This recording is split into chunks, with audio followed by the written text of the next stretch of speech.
Hey folks, this is Ham the Guinness Gamer here, bringing you more Ashes of Creation content. This video is just going to be a summary of the Cleric moves and abilities that were released with the July development update. So, let's get into it. Before we get to that though, if you like this video, I'd be grateful if you could give me a like or subscribe or leave any comments underneath, you know the drill.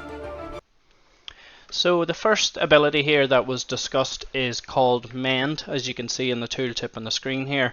Mend instantly launches a healing projectile towards a target ally.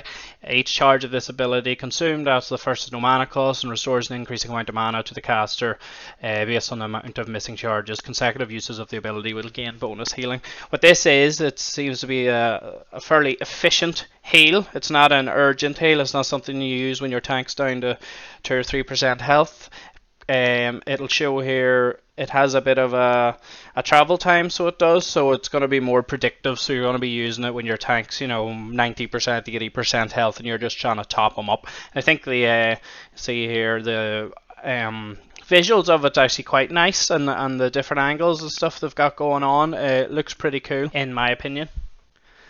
So the next spell here is Deliverance, and this is a held ability. Again, tooltip here, charges up healing energy that heals a target ally upon release, scaling in power the longer it is charged and the more percentage missing health of the target. So this is what they refer to as a variable charge ability, and it's held for X amount of seconds. Now if you hold it for the full length of time, you will heal more, but you can also release it earlier in the charge if you need to, but it'll heal less. Obviously you're going to release it early if you've real fear that the tank is going to die. It also scales, the higher healing also scales based on the health of the player that you're healing as well.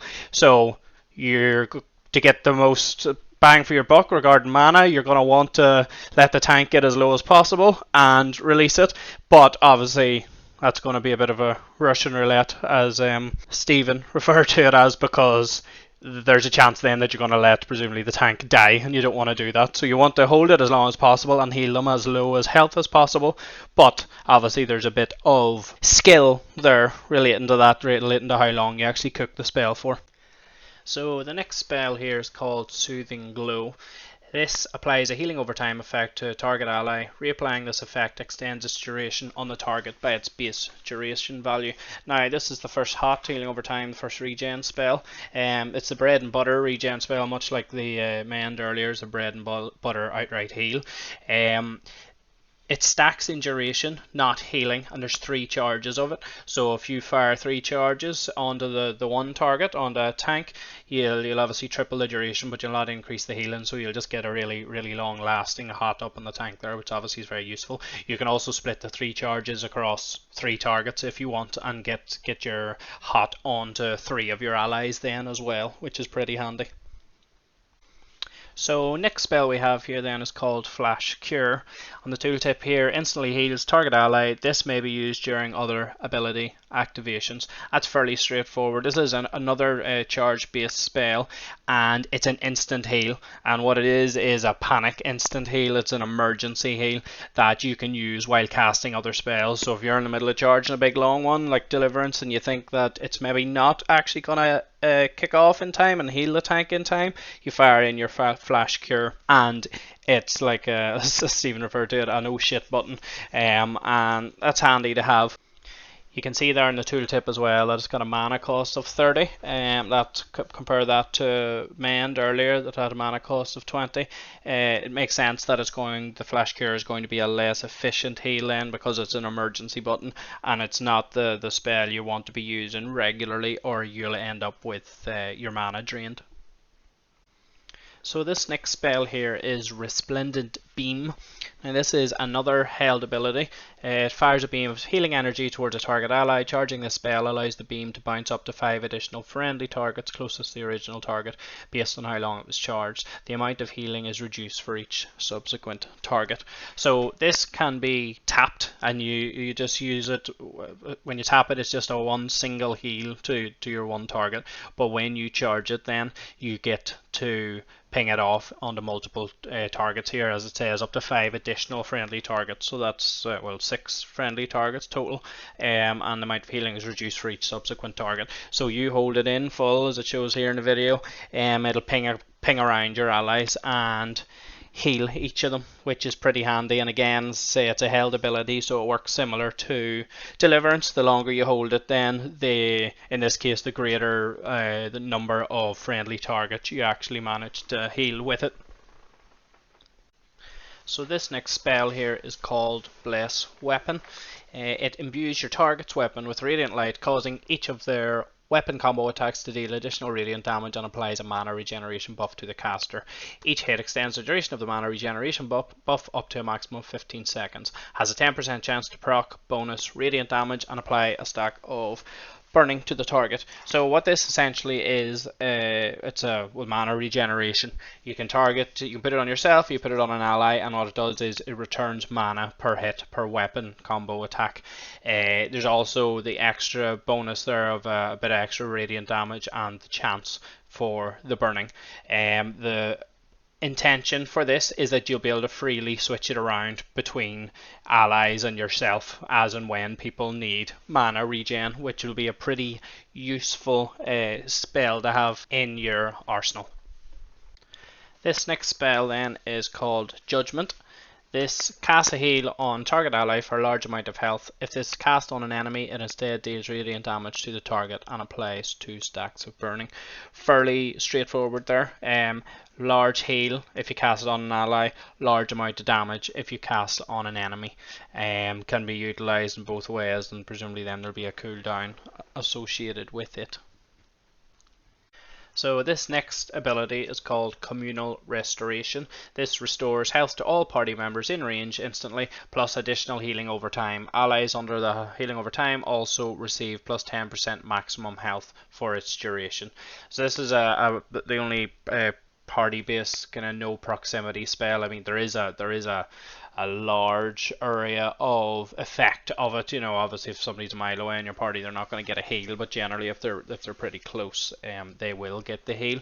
It's a direct heal to every single party member, hence it's got quite a high mana cost, but then also gives them a lot of healing over time and the temporary HP boost, which is fairly short term. They didn't put a specific amount of time on it, but obviously it will expire. The temporary HP will expire eventually. So this next one is called Consecrating Wave. This sends forth a cone of radiance that deals radiant damage to all enemies while healing the 10 nearest allies. It's got a decently high mana cost as well at 75. Now this is a frontal cone attack, so you don't actually have to have a target for it. You just face and fire it, and it will heal then. It'll heal your allies and damage your enemies that are caught within that cone. It does look like it's fairly powerful. It'll have a higher healing element than Consecrating Wave, because the trade-off there kind of is that you have to actually face and aim it in such a way, whereas Consecrating Wave just heals everything around you no matter where you're facing. This next spell here is called Defiant Light. Place a targeted area heal on the ground that heals all targets within after several seconds. Total healing is split between all targets hit. So this is a heal that actually gets aimed in world. You'll see it shown here in the video. Gets targeted, it's the large circle, and it's a delayed AoE heal. So your allies have to actually run into that circle then to actually get the heal after a couple of seconds. And it gets split then, the total healing gets split between all targets. So this can be a cause, I suppose, for a bit of angst in a party, that if you're putting it down, maybe hoping to try and heal the tank, and the DPSs then are running in and stealing the heals, maybe if they don't need it, or but obviously that can go one of two ways. You could get the healer could get shouted at for placing it on the DPS and then kind of forcing them to move, or so. But it's quite an interesting dynamic, and that'll be a fun one to use. Also, it's quite pretty there on the overlay on the map. So this next spell is called Barrier, and this sacrifices 25% of your maximum health to place a health shield on target ally for 10 seconds. Does not stack. Now this is just a classic barrier, classic shield that we've seen in a lot of MMORPGs before, except this one, it doesn't actually cost any mana, it sacrifices your health. So obviously you're going to be firing it onto the tank, but you have to be looking at your own HP when you're doing it.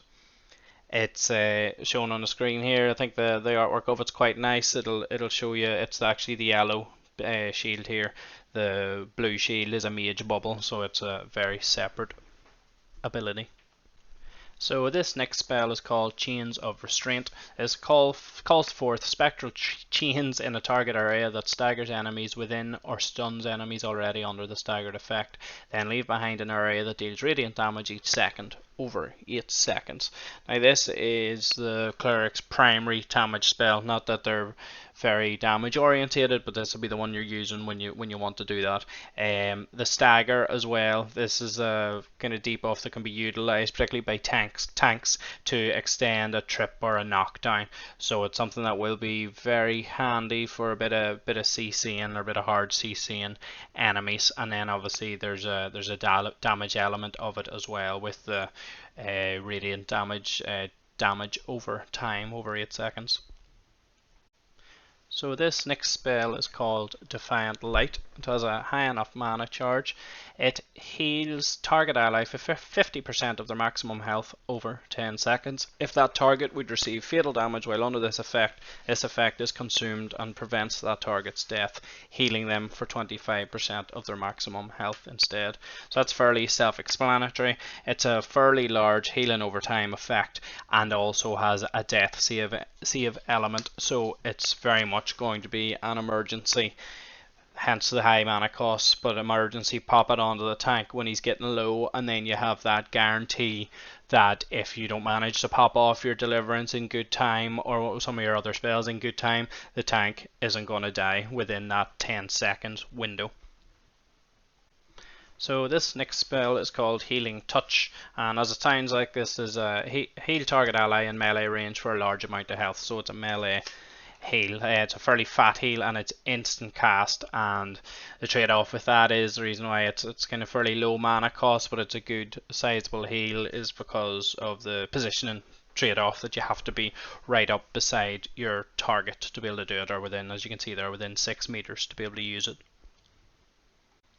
So this next spell here is called Wings of Salvation, and this sprout phoenix-like wings and leap to target ally, then grant a small amount of temporary health to that target on arrival. So this is essentially just an ally gap closer, and this fires you towards your ally and then gives them that wee bit of temporary health. What this will be particularly used for is to get you into range to use the last spell there, Healing Touch, the melee heal. So you fire yourself towards them, give them a tiny wee bit of temporary health, and then use that fat melee heal. And it's probably going to be used in a bit of an emergency, or for clerics that are more of a melee build. So this next spell here is called Divine Infusion, and it's a big one. Consume Divine Power to instantly complete the remaining cast time of any healing spell currently being cast. The amount of Divine Power consumed is proportional to the amount of cast time remaining upon activation.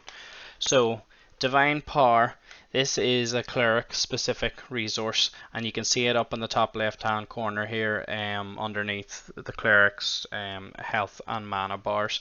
It is a resource that increases based on the amount of healing and damage that you've done over the last 10 seconds, and as that increases, then once you get a significant level of it, you can then use Divine Infusion, which uses a portion of that Divine Power that, as it says here, instantly completes the remaining cast time of any healing spell currently being cast. So if you get that stacked up high enough, you can use it with your biggest spells like Judgement and Deliverance. So it's very, very useful, and this is Cleric only. Now in the live stream there, they didn't actually mention the name of it, but it obviously says here in the tooltip that it's called Divine Power, so I don't know whether that might change the name of it, as with anything, because it's a game in early enough stages of completion there's constant iteration being done, and anything here can basically change. We're all already aware of that. But so this divine power, as that increases, then you can use it for divine infusion. If you're not going to use it for divine infusion, there is going to be a passive benefit that will amplify your spells for having that divine power at a high limit.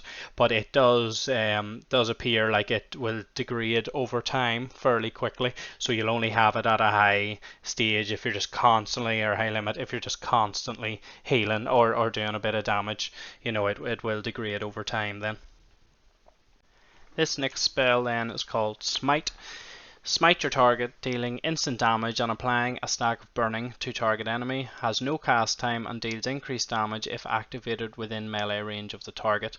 This attack always critically hits on targets under the effect of Condemn. Now Condemn's the next spell that we'll get to, but essentially this is one of very few damage spells that the Cleric has. Understandably, it's obviously a healing class, or archetype, should I say, archetype.